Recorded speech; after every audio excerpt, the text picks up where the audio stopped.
Excella Education Study in USA assured scholarship. Contact 9881 96666. ఈ జనరేషన్లో రామాయణం గురించి కానీ రామతత్వం గురించి కానీ ఇలాంటివేవి కూడా పిల్లలకి తెలియట్లేదండి.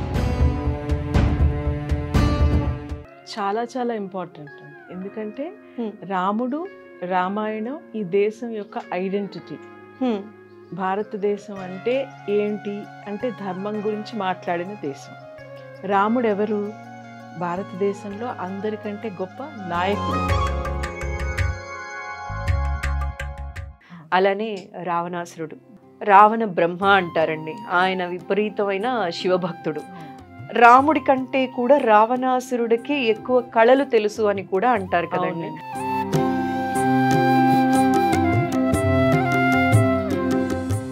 చెప్తుంటారు కదా, 64 కళలు తెలిసిన వ్యక్తి, మహాతపస్వి, గొప్ప శివభక్తుడు, సామాన్యుడు కాదు కదా.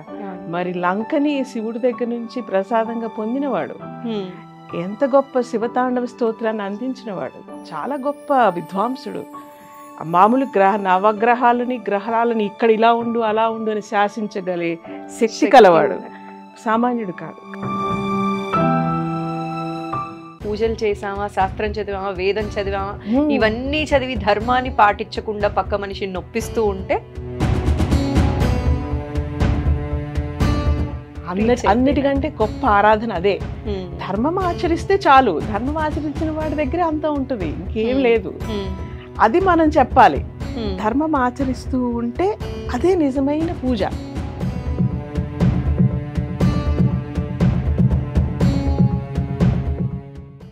నమస్కారం, ఐ డ్రీమ్ ప్రేక్షకులకు స్వాగతం. ఇవాళ మనతో పాటు ఉన్నారు ప్రముఖ సైకాలజిస్ట్, మోటివేషనల్ స్పీకర్ సత్య హనుమశ్రీ గారు. వారితో మాట్లాడి మరిన్ని విషయాలు తెలుసుకుందాం. నమస్కారం అండి. నమస్తే అండి. ఎలా ఉన్నారు మేడం? బాగున్నానండి, మీరు ఎలా ఉన్నారు? చాలా బాగున్నాను. అయితే మేడం, మీరు రాముడిని వర్ణిస్తూ రామాయణం గురించి చెప్తూ కొన్ని స్పీచెస్లో మాట్లాడారండి. నాకు అది బాగా నచ్చింది. అందుకే ఇవాళ మిమ్మల్ని పిలిపించి ఐ డ్రీమ్ ప్రేక్షకుల కోసం కొన్ని మంచి మంచి విషయాలు మాట్లాడిద్దాం అనిపించిందండి. తప్పకుండా. అయితే ఇప్పుడు చూసినట్లయితే ఈ జనరేషన్లో రామాయణం గురించి కానీ రామతత్వం గురించి కానీ ఇలాంటివేవి కూడా పిల్లలకి తెలియట్లేదండి. సో రామాయణం ఇంపార్టెన్స్ పిల్లలకి చెప్పడం ఎంతవరకు ఇంపార్టెంట్ అని మీరు అనుకుంటారు? చాలా చాలా ఇంపార్టెంట్ అండి. ఎందుకంటే రాముడు రామాయణం ఈ దేశం యొక్క ఐడెంటిటీ. భారతదేశం అంటే ఏంటి అంటే ధర్మం గురించి మాట్లాడిన దేశం. రాముడు ఎవరు? భారతదేశంలో అందరికంటే గొప్ప నాయకుడు. మొట్టమొదటి నేషనల్ హీరో అని చెప్పాలంటే ఎవరి గురించి చెప్పాలి? రాముడి గురించే చెప్పాలి. రాముడి లక్షణాలు ఏంటి? రామాయణం ఏమిటి అంటే ఉంది, అందరికీ కొంత కథ అవుట్లుక్ జస్ట్ తెలుసు. కాకపోతే దాన్ని విశ్లేషణాత్మకంగా చదవటం, దానిలోని ప్రతి క్యారెక్టర్ని విశ్లేషించి తెలుసుకునే ప్రయత్నం గనక చేసినట్లయితే ప్రతి ఒక్కరికి ఎంత దగ్గర చేసుకోవాలనుకుంటే అంత దగ్గర అవుతుంది. ఓకే. కాకపోతే మనం దానికి ఇచ్చేంత ప్రాధాన్యతను బట్టి, కొంతమంది ప్రాధాన్యత ఇస్తారు, కొంతమంది పట్టించుకోరు. సో ప్రాధాన్యత ఇచ్చిన కొద్దికి అది మనకు దగ్గర అవుతుంది. తెలుసుకున్న కొద్దికి, తవ్విన కొద్దికి నీరు, తెలుసుకున్న కొద్దికి జ్ఞానం. అంతే కదండి. అవునండి మేడం, మీరు ఇందాక అన్నారండి రామాయణంలో ప్రతి క్యారెక్టర్కి కూడా అంతే ఇంపార్టెన్స్ ఉంది అని చెప్పి. అలానే రావణాసురుడు, రావణ బ్రహ్మ అంటారండి. ఆయన విపరీతమైన శివభక్తుడు. రాముడి కంటే కూడా రావణాసురుడికి ఎక్కువ కళలు తెలుసు అని కూడా అంటారు కదండి. ఆ క్యారెక్టర్ గురించి ఇవాళ మా ప్రేక్షకులకు చెప్తారా మేడం? తప్పకుండా. ఎందుకంటే ఆయన చెప్తుంటారు కదా, 64 కళలు తెలిసిన వ్యక్తి, మహాతపస్వి, గొప్ప శివభక్తుడు, సామాన్యుడు కాదు కదా. మరి లంకని శివుడి దగ్గర నుంచి ప్రసాదంగా పొందినవాడు, ఎంత గొప్ప శివతాండవ స్తోత్రాన్ని అందించినవాడు, చాలా గొప్ప విద్వాంసుడు.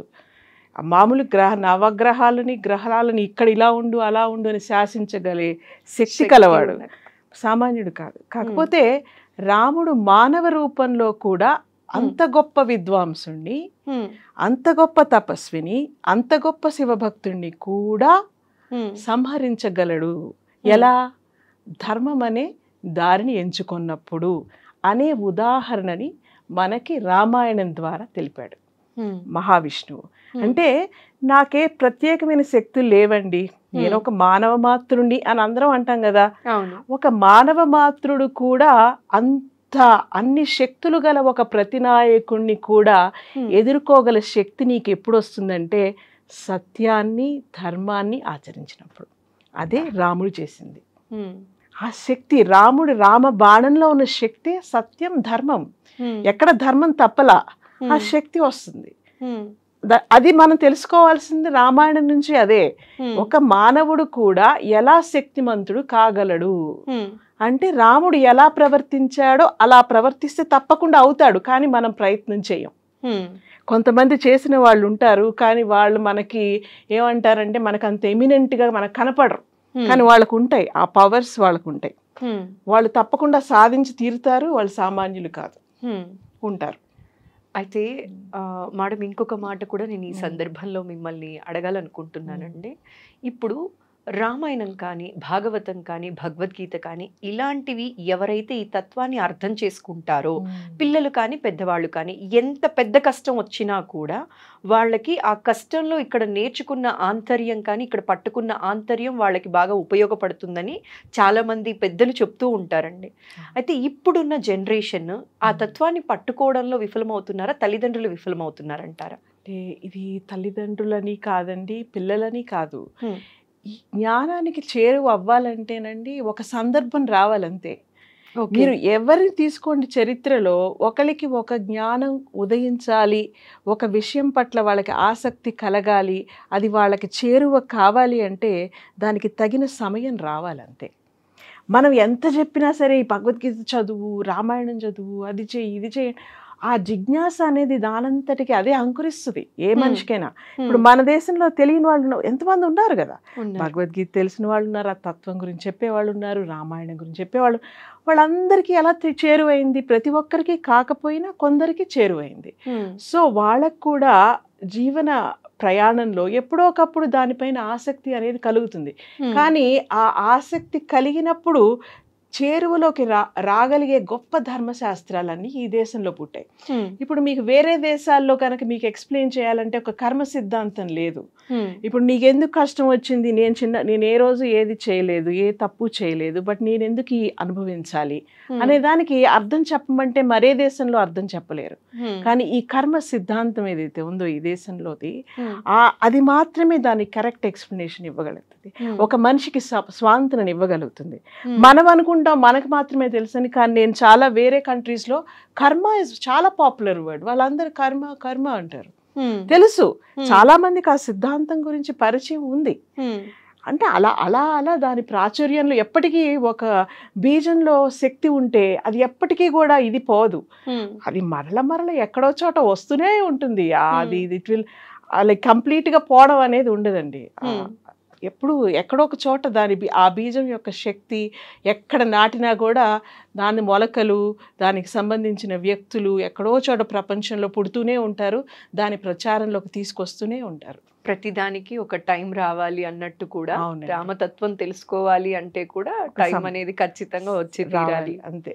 ఎవరిని మనము ఫోర్స్ అంటే ఇది నువ్వు చెయ్యాలని బలవంతం చేయకూడదు. ఆ సమయం ఆలోచించే ఆ సిచ్యువేషన్ అనేది రావాలి. కాకపోతే చేరువలో ఇన్ని ధర్మశాస్త్రాలు ఉన్న దేశం కాబట్టి భారతీయులు చాలా అదృష్టవంతులు.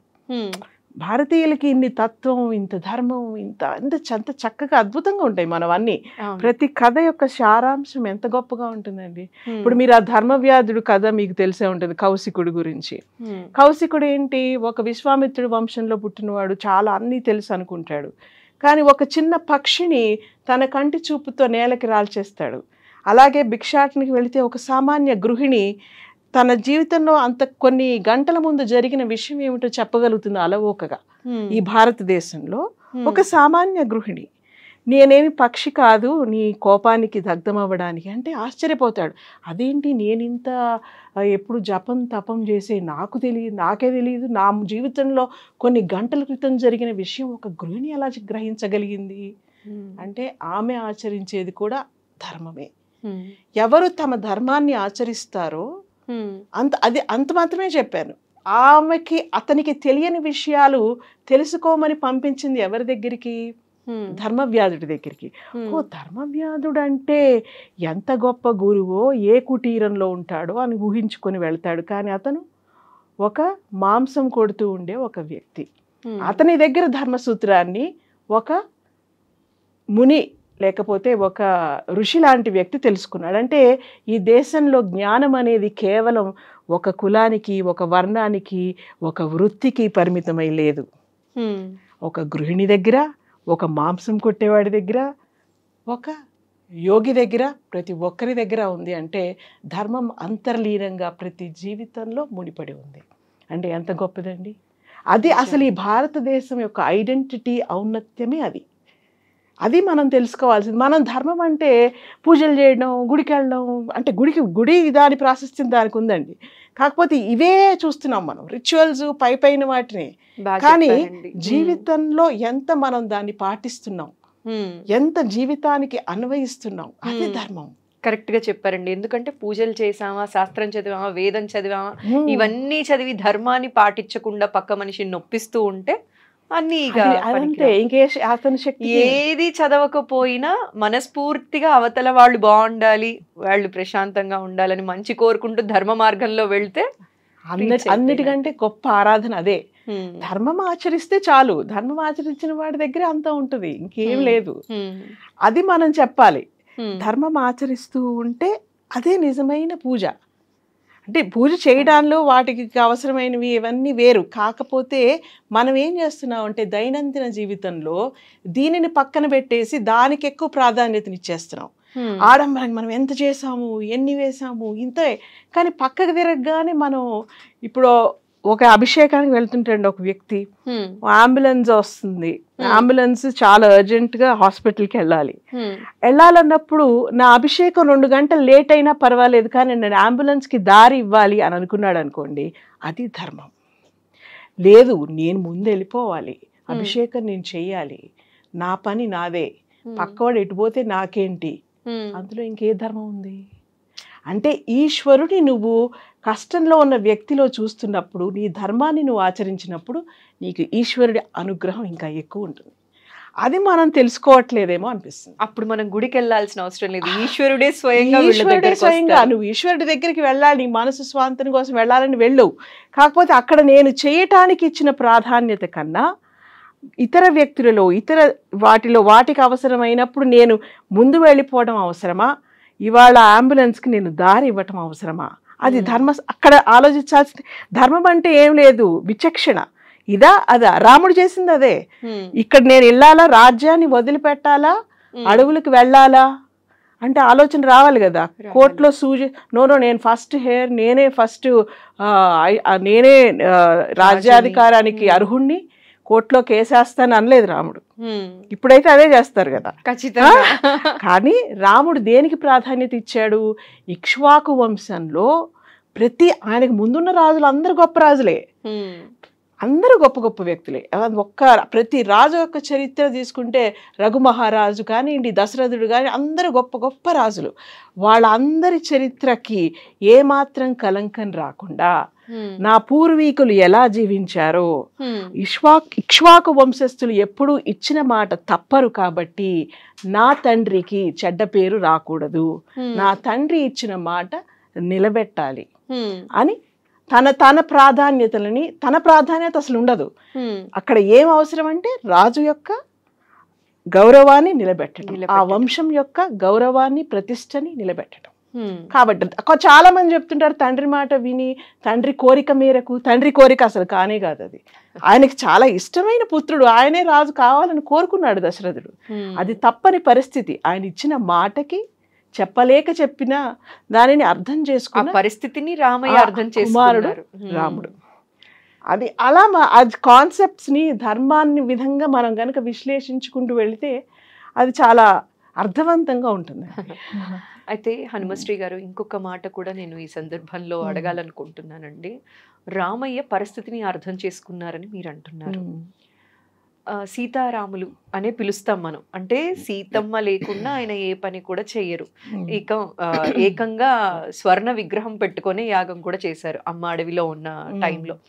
అయితే చాలా మంది రాముడు అనంగానే అడిగే మాట ఏంటి అంటే, అడవులకు పంపించిన ఆయన దేవుడా, అనుమానించిన ఆయన దేవుడా, ఈ మాట కానీ ఆయన అంటూ ఉంటారు. అనుమానించినట్టుగా ఎక్కడా లేదు అండి. ఇది అది అసలు అది చాలా అగ్ని పునీత సీత.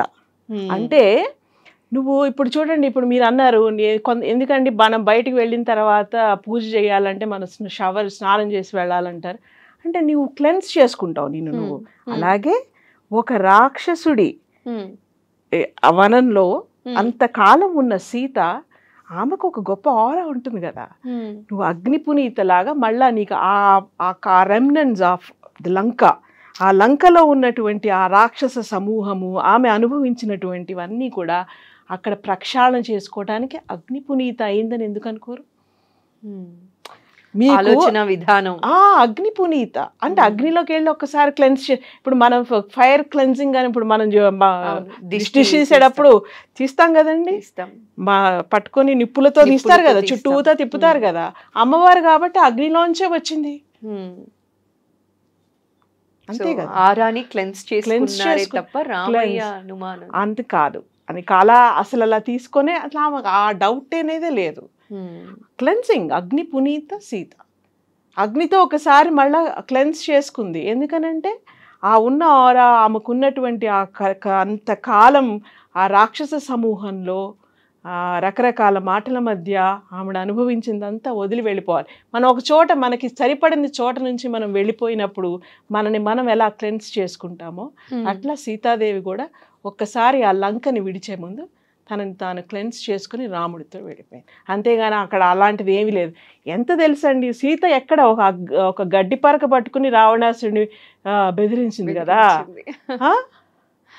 దీనికన్నా రావణుడే హీనమని బెదిరించిన ఆమె.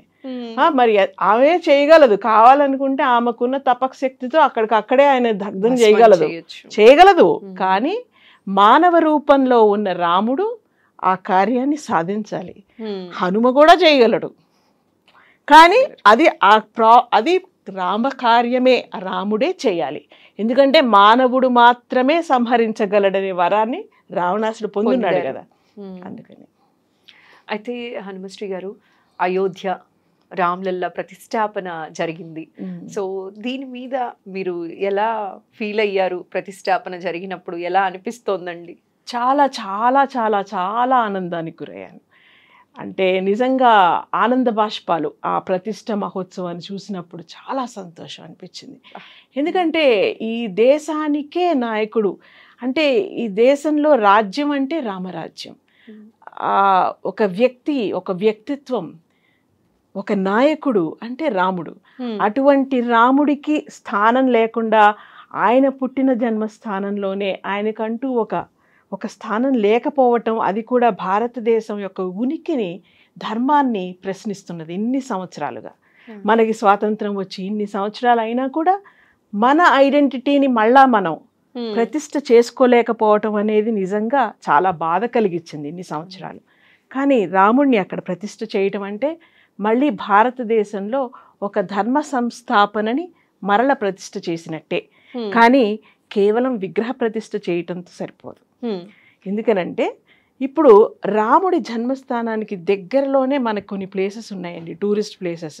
ఫర్ ఎగ్జాంపుల్ ఆగ్రా తీసుకుందాం. నేను కొన్ని సంవత్సరాల క్రితం ఆగ్రా వెళ్ళాను. ఆగ్రా మీరట్ ఏమంటారండి, మథుర, కృష్ణ జన్మస్థానానికి మన అయోధ్యకి కొంత దూరంలో ఉంటుంది, అదే రాష్ట్రం. కానీ అక్కడ మీరు టూరిస్ట్కి ఏమని చెప్తారంటే, ట్యాక్సీలో మీరు తాజ్మహల్కి ఒక petrol vehicles are not allowed కదా. సో నార్మల్ ఇవి ఉంటాయి, ఫ్యూయల్ ఆపరేటెడ్ కానీ బ్యాటరీ వెహికల్స్తోనే వెళ్ళాలి.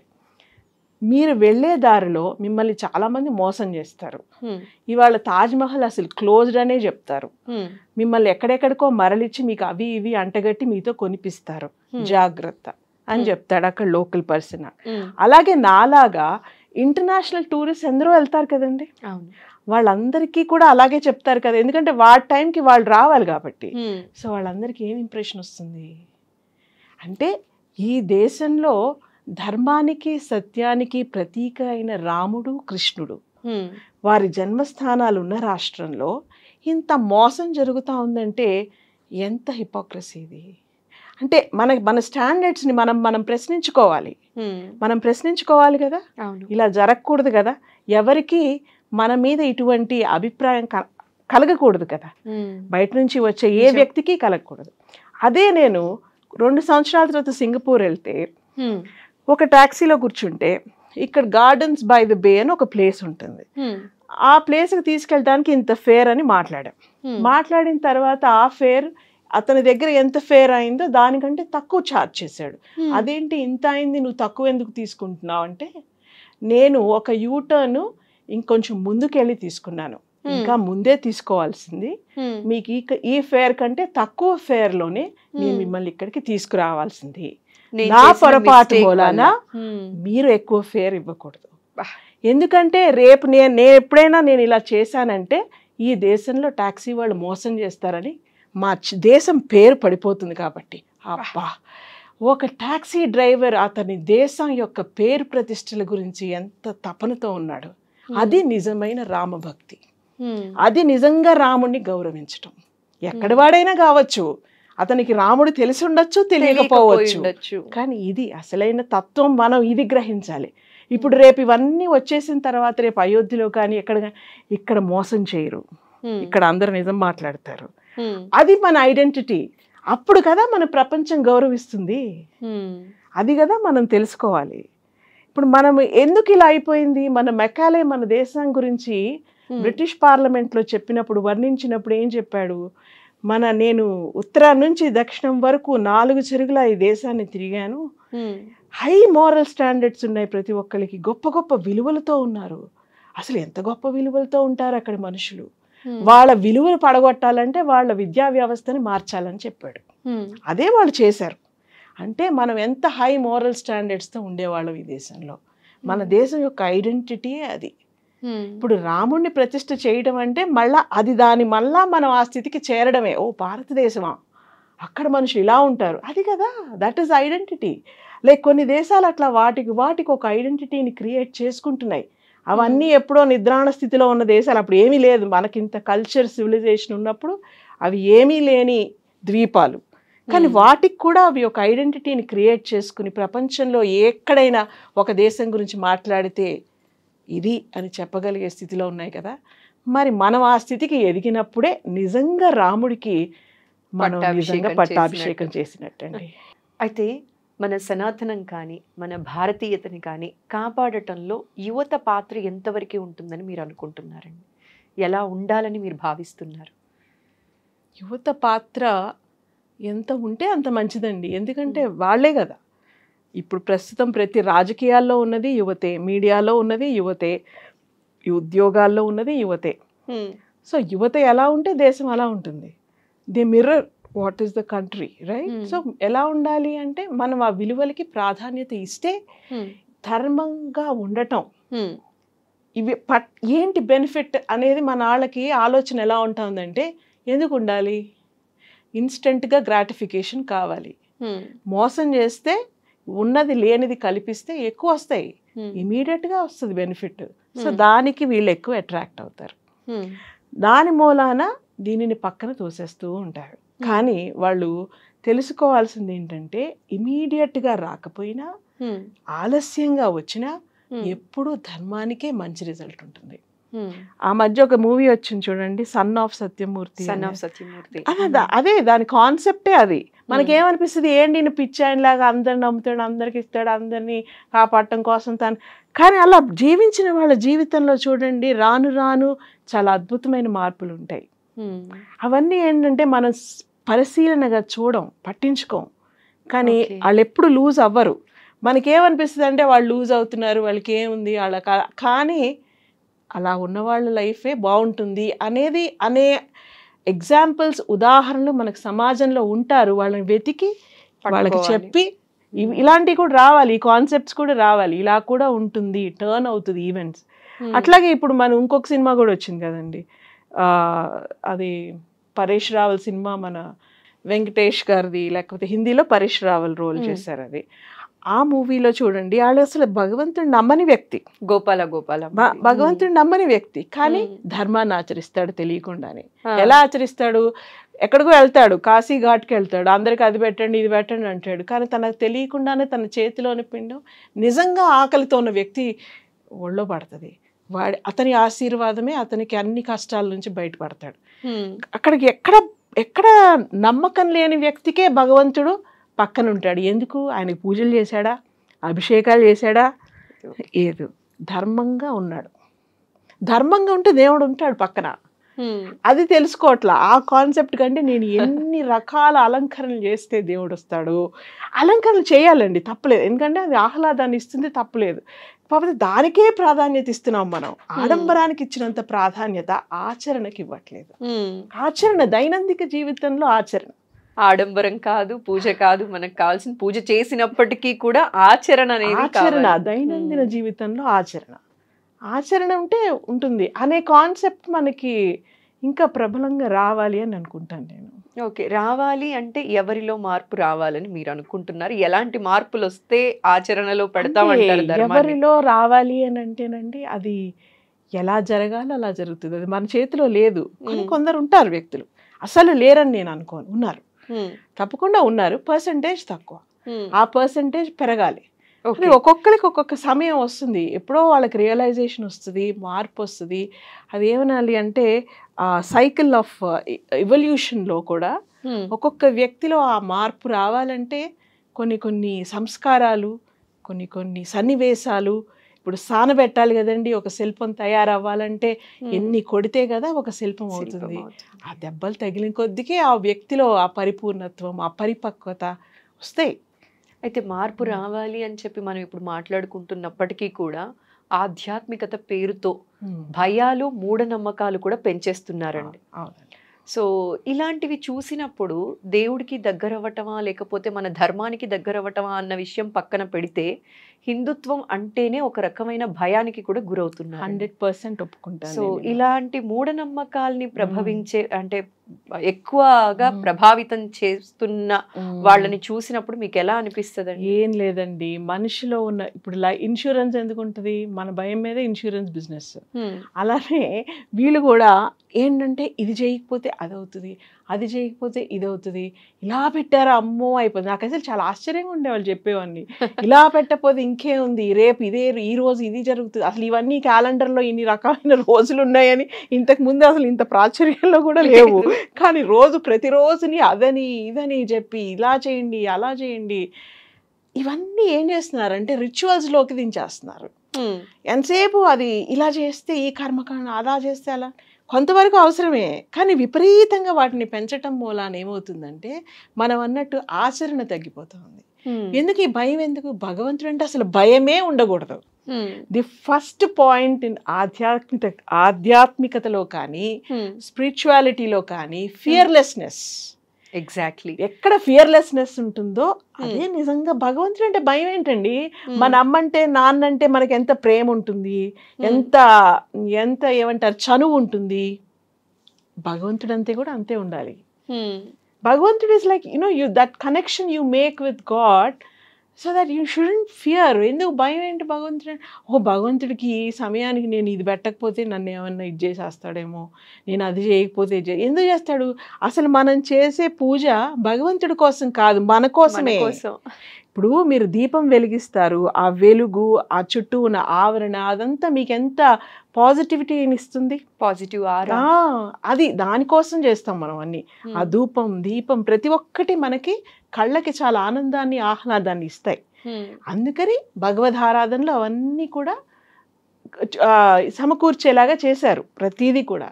అంతేగాని అది భగవంతుడికి నువ్వు ఇలా చేస్తేనే అలా చేస్తేనే భయం ఉండకూడదండి. అస్సలు భయం ఏంటి అసలు?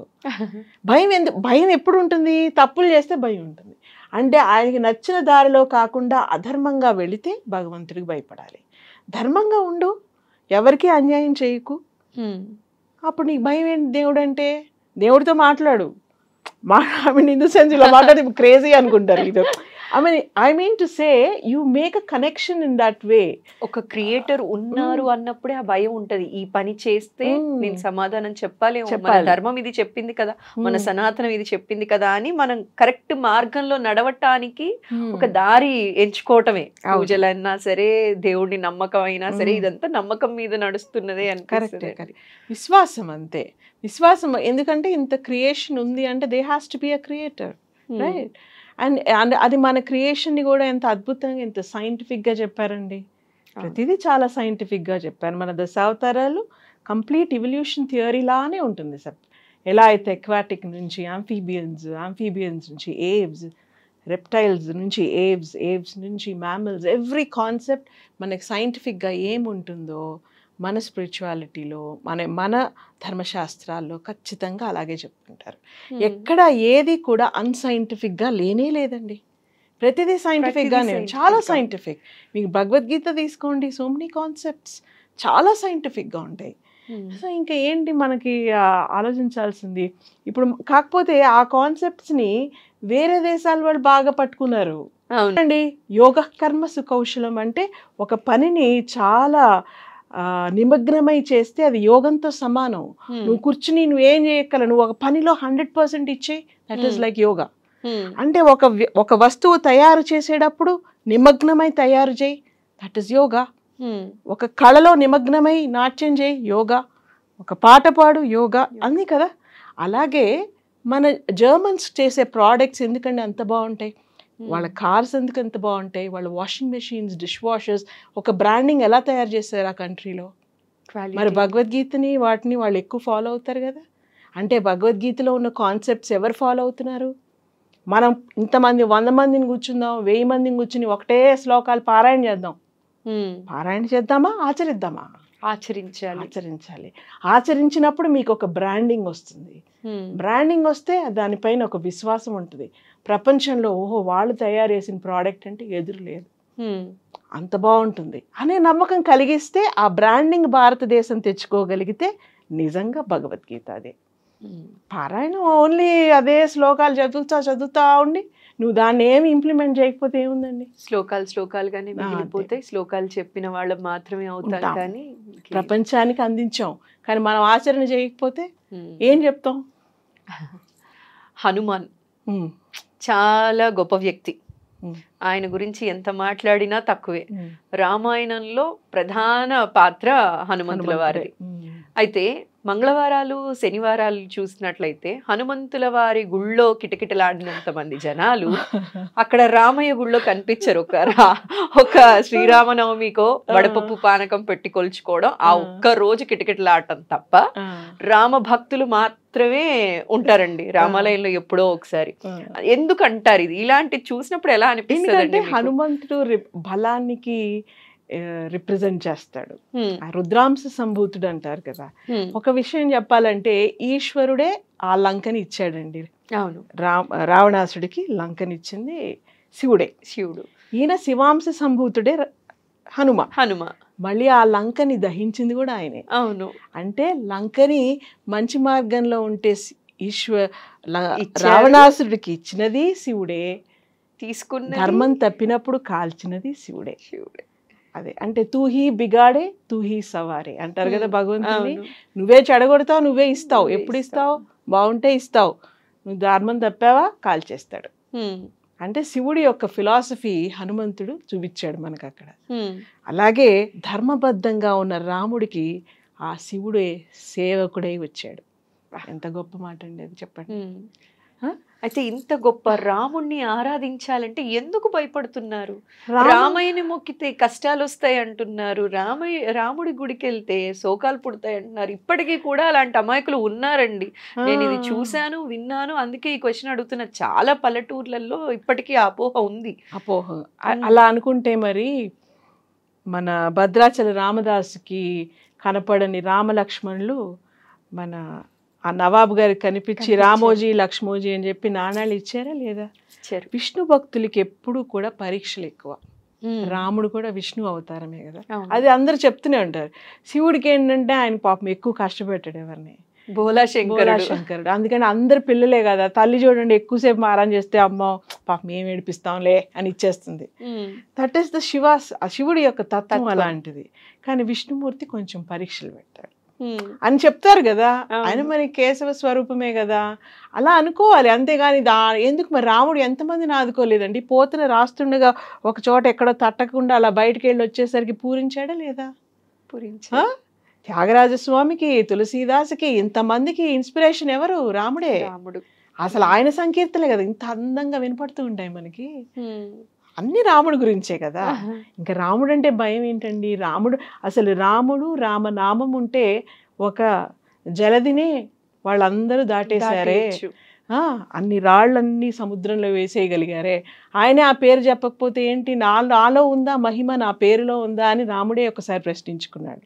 అంటే అది అన్నీ ఏంటంటే అపోహలు, తెలియనితనాలు. రాముడు ఏంటంటే పునఃప్రతిష్ఠ. ఒక చోట కోల్పోయిన దానిని మళ్ళా తిరిగి పొందటం. రాజ్యాన్ని కోల్పోయాడు, రాజ్యాన్ని తిరిగి పొందాడు.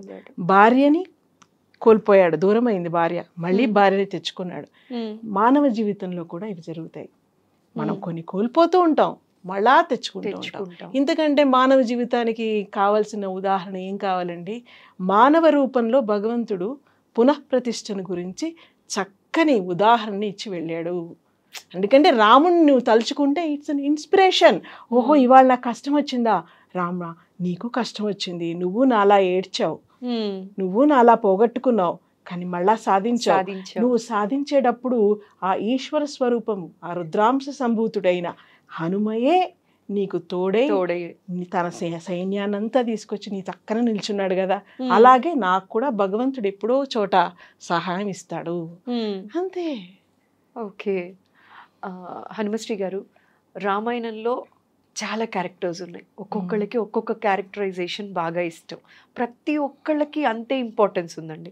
లక్ష్మణుల వారు తీసుకోండి, ఊర్మిళాదేవి గారు తీసుకోండి, ఎవరి ఇంపార్టెన్స్ వాళ్ళకు ఉంది. ఒక్కొక్కరికి ఒక్కొక్కళ్ళు నచ్చుతూ ఉంటారు. మీకు ఎవరంటే ఎక్కువ ఇష్టం అండి పర్సనల్గా? ఫస్ట్ నాకు ఈ క్యారెక్టరైజేషన్ బాగా ఇష్టం. క్యారెక్టరైజేషన్ ఎవరి క్యారెక్టర్ వాళ్ళు. హనుమనే, రాముడే, రాముడు హనుమ. తర్వాత వాళ్ళిద్దరు తర్వాతే ఇంకా అందరూ ఎవరి గొప్పదనం వాళ్ళది. లక్ష్మణుడు గొప్పవాడే, ఊర్మిళ, అట్లాగే భరతుడు గొప్పవాడే, చాలా గొప్పవాడు. భరతుడు కూడా సామాన్యుడు కాదు, అందరూ గొప్పవాళ్ళే. కాకపోతే రామాయణంలో ప్రైమ్ క్యారెక్టర్ అనేది రామాయణం అంటేనే రాముడు ఎలా ప్రయాణం చేశాడు, ఎలా నడిచాడు. రామయ్యలో మీకు బాగా నచ్చిన క్వాలిటీ ఏదండి? ఈ క్వాలిటీ వల్లనే నాకు ఈయన బాగా ఇష్టం. ఏం లేదు అందులో. అసలు వాల్మీకి ఈ క్వాలిటీస్, ఎవరికి కృతజ్ఞత కలిగిన వాడు, ధర్మాన్ని ఆచరించేవాడు, ఎన్నో క్వాలిటీస్, ఇవన్నీ ఉన్న క్వాలిటీస్ ఉంటేనే నేను ఒక కావ్యాన్ని రాయగలను.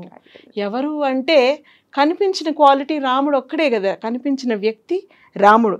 ఇలా రాముడు ఉన్నాడు, రాముడు ఉద్భవించాడు, ఆయన మీద నువ్వు కావ్యాన్ని రాయమని నారద మహర్షి చెప్పినప్పుడు వెతుకుతాడు కదా. అన్ని అద్భుతమైన క్వాలిటీస్, బెస్ట్ క్వాలిటీస్ ఒక హ్యూమన్ బీయింగ్ లో ఉండవలసిన అన్ని క్వాలిటీస్ ఉన్నాయి. ఏ క్వాలిటీని తీసేస్తాం, ఏ క్వాలిటీని అన్ని గొప్ప క్వాలిటీసే. సో జనరలీ మన పర్సనల్ లైఫ్లో కూడా కొన్నిసార్లు ఆ క్వాలిటీస్ గుర్తొస్తే ముందుకు వెళ్ళిపోవచ్చండి. ఆయనకున్న క్షమాగుణం, కొన్నిసార్లు మనం కొందరిని క్షమించలేమనిపిస్తుంది. అలాంటప్పుడు మళ్ళీ రాముడిని గుర్తు తెచ్చుకుంటే అబ్బా ఆయన దగ్గర నుంచి నేర్చుకోవాలి కదా మనం క్షమాగుణం అనిపిస్తుందండి. అవును, నిజమే. క్షమించాడు. తర్వాత రావణాసుడి సంహరించావా అంటే నేను సంహరించలేదు, ఆయనకున్నటువంటి చెడ్డ గుణాలే ఆయనని సంహరించాయి అని చెప్పాడు. కానీ అక్కడ తన విక్టరీ కూడా చెప్పలేదు. అది రాముడు. అయితే రాముడిని డిఫైన్ చేయాలంటే ఇంత సమయం సరిపోదు.